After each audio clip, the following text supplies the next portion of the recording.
Hello, family of the world, and hello, good parish. My name is Israel, and I'm here with my co-host Deborah, and we're here to present to you episode 2 of the Golden Talks podcast, and the series being Understanding Purpose. Now, last time we kind of dived in about the definition of a purpose and what a purpose means to individuals in the church and outside in the world, and we had the grace to obviously have our guest, Dr. Falasha Day, with us to give us a little bit of insight into what we could do with the questions that we're being asked about purpose and what we can do outside to show that how our purpose is being portrayed outside. And for episode 2 now, we want to bring another guest over here to give us more of an insight. She loves the youth, she loves her church, and fun fact, she is actually my first auntie in this church. So without further ado, I would like to represent our guest for today, Auntie Dami Jesutola. Can we give a round of applause, please? Give a round of applause. Okay, not too much, not too much, not too much, not too much. Thank you, thank you, thank you. Auntie, it's nice to have you on the podcast, Thank you as always. so much. Could you please state your profession? Your profession. Okay, it's lovely to be here today, and I work as a business analyst within the education sector. That's very interesting. Do you have any ways that we could, go into your profession and talk about it a bit and what it is for the people that don't know what it is? Well, I mean, if anyone that wants to go into my profession, it's something easy because it's something that we all do naturally. If there is a problem within yourself, like in your home or school, you would look into resolving that issue. And before you resolve that issue, you look at what is around you, what is causing that issue. And once you're able to identify what is causing that issue, how can I resolve this issue? Who are the people that I need in order to resolve this issue? What are the resources that I need to resolve this issue? Does it involve me getting money from somewhere, or does it involve me building a technology to be able to resolve that issue? So I mean, like, if you look at your personal life and you're going through something, maybe you need advice from someone. Who do I need to speak to? You have to look at who are your stakeholders. Who do you need to engage with in order for you to be able to resolve your problem? Or do I need to speak to my mom? Do I need to speak to my dad? Do I need to speak to my auntie in order to resolve? So, it's business analysis is something that we all practice daily, and it's something that we all can do. That's brilliant. So for people at home, you've got a little insight on being a business analyst and a perspective of what it is to be a business analyst. So for you guys that are really interested in being like that, go do your research and really encourage you to try your best in school. And if that's what your career is for you, then I see you go for it. Yeah. What we've been asking a lot of people, well, recently in the church and our guest that we had last episode is, before we even want to go into a conversation, is the question of the series, like, what is a purpose? What is a purpose to you, per se? Purpose for me, it's the why behind the things that I do. I mean, a lot of people have different definitions of purpose and how purpose is. But for me, I don't find purpose. I develop purpose. So looking at the last series that you guys did, and it was a wonderful session. It made me reevaluate myself and ask myself the question: Are you actually living a purposeful life? So yeah. That's brilliant. Do you think you found your purpose here, or when do you think you will find your purpose, or when do you think a person does find their purpose? I mean, finding your purpose in life is very relative, and at different stages in your life, you find purpose based on different. You develop your purpose based on different experiences that you have in life. Sometimes your purpose can be a short-term goal, and sometimes your purpose can be a long-term goal, depending on your life circumstances, depending on what is happening around you, depending on what you're passionate about. So that would help you to know, like, if you found your purpose. Yeah, I think that's a brilliant answer, to be honest. And I also think that I think when we were discussing the last podcast, there was a specific thing that he said there is development, and that's what we really want to touch on today: development and how to grow in your purpose. Because realistically, if you stay in the same spot, if you stay stagnant, you're not going to improve in any aspect, and that's what we really want to touch on. I think Deborah has some questions, but she's shy. She doesn't want to say anything. I don't know why you don't want to say anything, to be honest. But let's Deborah, move is there on. anything you need to ask me? Okay, Auntie, it's lovely to have you here. I'll say that again. Okay. So, in the last episode, we brought up the idea of a purpose, and since then, if I may ask, has anything like changed in the way you think a purpose is? Like, has anything changed in how you feel a purpose is?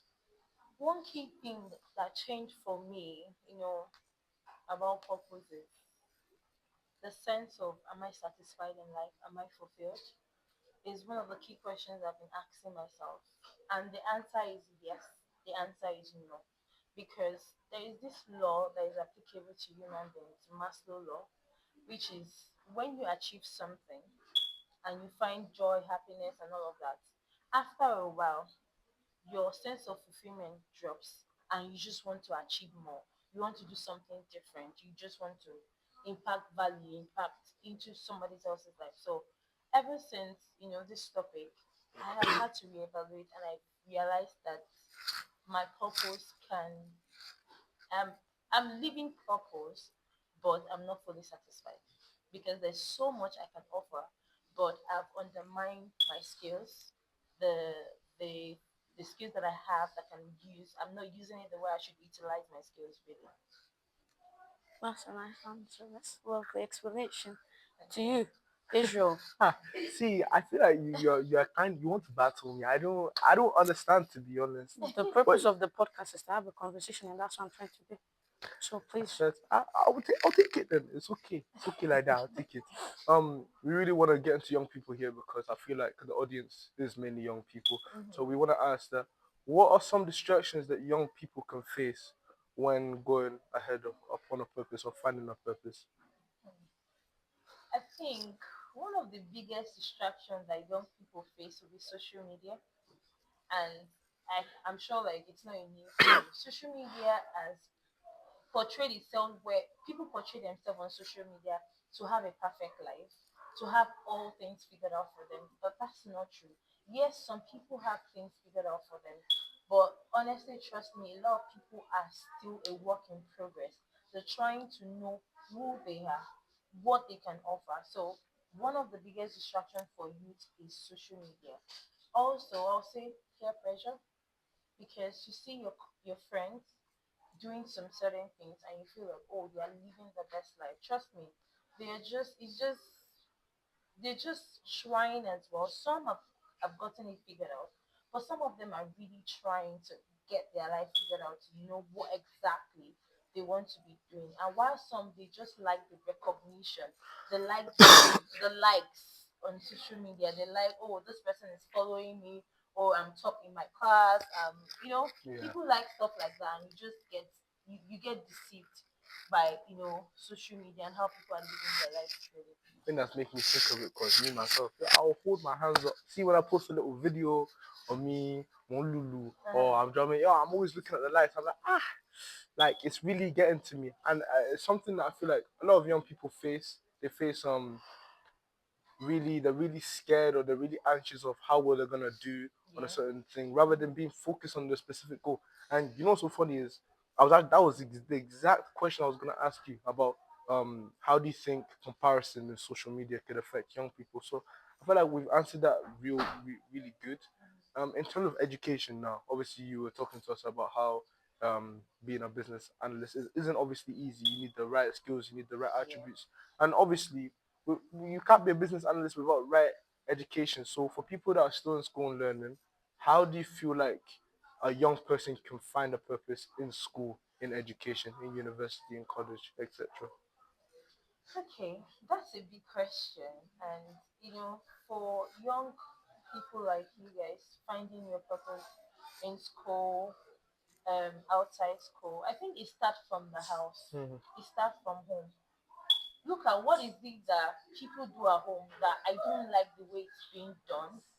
It doesn't align with my values. It doesn't, when I see my body cringe, like, what is that thing that I can change at home? The moment you start thinking that way, the moment you start changing your perception about life, about things that is happening around you, that's the first step. Look for a problem that you can solve at home. Let's say, for example, every time, like the way we have recycle bin, non-recycle bin, and people just put it in one bin, and you're all about sustainability, keeping the environment clean, and all of that. But the way it's being done at home, you don't like it. What do you think you should do? Be the change. Yeah, Be the hundred change. percent. Or maybe encourage your mom or your parents to buy product that doesn't have plastic. So that we know that okay, we are not bringing rubbish into the house and we don't know how to, you know, manage the recycle and non-recycle bin. So like you start from home. The moment you're able to start from home, when you get to school, what are the skills that you need to be able to find your purpose? And you can't just find, you have to be curious about something. What am I curious about? You need to ask yourself questions. And this is where a self audit comes in. I don't know how many of us do audits. You audit yourself. What is it that I am good at? What is it that I enjoy doing? You need to be curious about it and you cannot get it figured out in a day. So you need to try different activities that, okay, I find joy in doing this thing. I find satisfaction in doing this thing. I find fulfillment in Would you doing say this would thing. you say that's kind of like self discovery Yeah, per se? yeah, Yeah. self-discovery. Okay. And once you're able to then you realize that you're interested in something. Right. And once you're interested in that, what do? You become passionate about that thing. Let's say football. I know football is hobby, but then it's become a lifestyle for some people. They make ends meet from that. You become passionate about that thing. And the moment you become passionate about it, you discover your purpose. 100%. You develop your purpose in that. I think I really appreciate your answer. And there's one word that really stuck out to me was the word change, right? Mhm. I feel like young people are so scared of that word change because they're like, do you not think so? I feel like young Yeah. people are really scared of that word change, especially because of, they see their peers doing something and then they want to follow it as well. Even at home, they know what to do, but because their peers are doing something else, they now want to do the same. So, what do you have to combat change and then building that change that you've made yourself to a greater purpose and to a greater understanding? I mean, in order for you to implement change, you have to be willing, like willing to be that change agent. If you're not willing, the change is never gonna happen. Yes, we see our parents do a lot of things. I personally I challenge things. People might say that my own is too much, but no, because I know that it doesn't sit well with me and it's questionable. I will question it. Not you questioning things in a rude way, but in a way where you need clarity. When you have clarity about why something is this way, then you'll be able to handle it in a better way. Then you know that this thing needs change. Then you can be that change agent. How can I be this change agent? To be a change agent, it goes in different phases. You need to be able to know why that change happened. What are the things that I need to do in order to implement this change? And when I implement this, who are the people around me that needs to know about this change?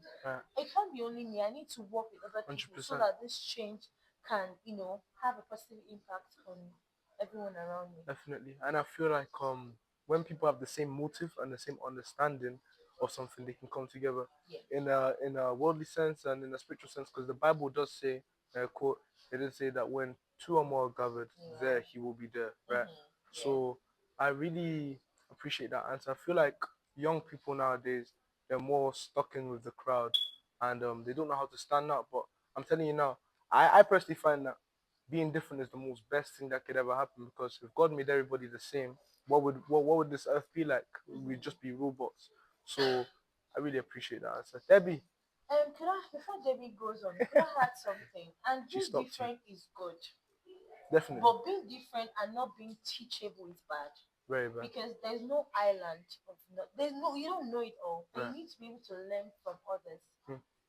We all have strengths, we all have weaknesses, and the moment you're able to know what your weaknesses are, because in order for you to live a fulfilling life, to make sure that you're living purpose, what are my weaknesses? My weakness might deter me from actually living that purposeful life.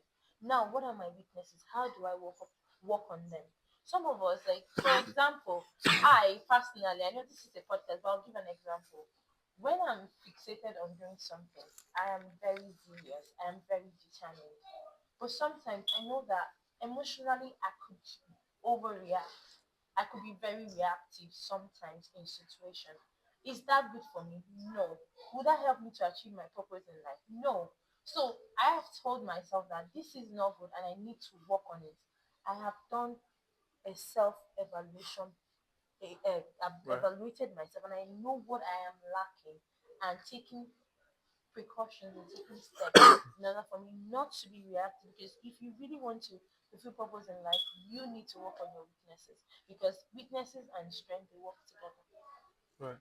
You wanted to ask me something, Okay, Debbie? Auntie, this one's a bit of a personal question, Okay. but I'll ask anyways. So, if you don't mind sharing, at what age did you start thinking about what your purpose is, like what you want to be, and is there any moment that you felt lost or like unsure what your direction was? Yeah. Okay. I think for me, the moment I started discovering my purpose while I was in high school, I would say I wanted to be a gynecologist just because I had a Ah. friend. Yeah, I had a friend. She's so smart, she's a nerd, and I like her kind of person. She said she wanted to be a gynecologist, and I looked at it, oh, gynecologist is a nice guy. I was like, I want to be a gynecologist as well. And over time, I thought about it like, really? Do you want to be a gynecologist? And I realized that I like to take care of people. I care so much about people. Being a gynecologist is part of it as well, but I don't think I'll find fulfillment in that. That's number one. Like, I was able to criticize myself, like, no, that is not what you want to do. And eventually, after high school, I got into university. Life happened, and this is how experiences will change your environment.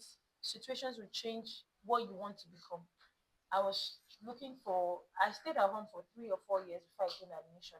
I didn't know what I wanted to do. My parents, your family plays a vital role in actually you developing your purpose. My parents were good parents. They were not very learned. My dad had some level of education. My mom, she had a salon and all of that. But the position I found myself, I didn't have the right resources, the right people, the right network that needed to teach me what I should, they needed to guide me on the path that I should go. So I was just wavering, like I wasn't sure what I really wanted to do, and I was just wavering. But when I got to school, it changed a lot of things for me. I went to student parish, and when I got to the student parish, I met different people from different backgrounds. I had an open mindset that I am willing to learn and unlearn something. So when I got to school, I saw the way people were talking, the way people talk about God, and God is, see, you need to love God for Him to be able to direct you. Right. You need to be able to give it all to God, because He is the only one that can give you that sense of purpose, that Mm. sense of direction. Mm.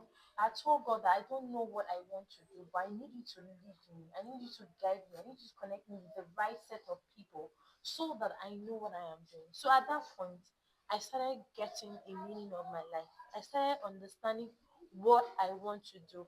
And then opportunity will come for me to do something. I take on the opportunity. I Mm. try to see, do I enjoy doing this thing? Am I finding purpose in doing this thing? And that's that moment I started realizing the things that I like to do, that I find purposeful. Does that answer your question? I think I, Yes, Auntie. I think Thank you so much. I really like that answer. I think there's like three things to take away from there, which is one, whatever environment you are in, you can learn. You can learn things for sure. Mm-hmm. And second thing is, don't pick or don't determine your purpose because of other people's interest. It's never the way to create a model for yourself, and you really want to be your own person in this life. And the second thing is just be a light, be an example. Although you want people to follow you, in a sense, you don't want people to just be like you, because everybody is their own natural element. So I really appreciate you. It's feeling a bit tense. I don't know. I'm too serious, so I'm gonna do this. Deborah, we're gonna start from you. We're gonna ask you one word to describe you and your purpose. Don't be smiling now. I want to answer. One word. Honestly, I don't know You don't know. because I haven't figured out Mm. exactly what I want my purpose to be or what I want to be. So if you're asking me for one word, I don't know. And I And think that's a good that's answer. that's such a good answer.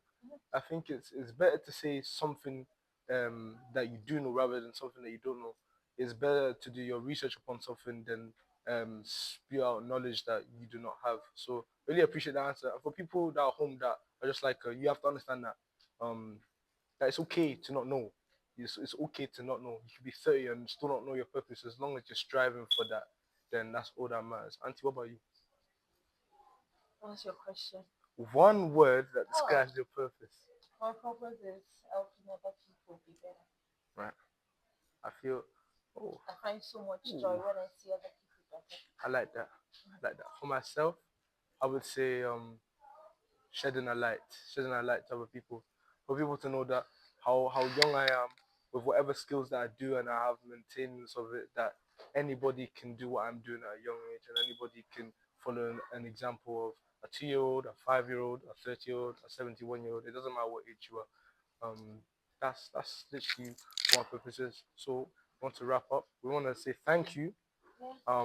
for being on this podcast today. You've given us more of an insight, and there's a very different perspective than our last guest, and I feel like you've appealed to the youth very well. Before we round up, one more question: if you had to give an advice to your younger self about purpose, what would it be? About purpose is take every opportunity that you see. Stop. Don't limit yourself. I limited myself a lot. Don't limit yourself. Be bold. Be confident. Maintain eye contact. You can do whatever you put your heart to do. There is nothing in this world that is difficult. See, you've heard it from Auntie. It's not me. I want to say thank you very much once again. Thank you, Deborah, for being my co-host. I know we fight, but it's okay. I'll fight you later. Thank you for tuning into another episode of Golden Talks. Next episode, we'll discover more into it, and may the Lord be with you. Thank you all for listening. God bless you.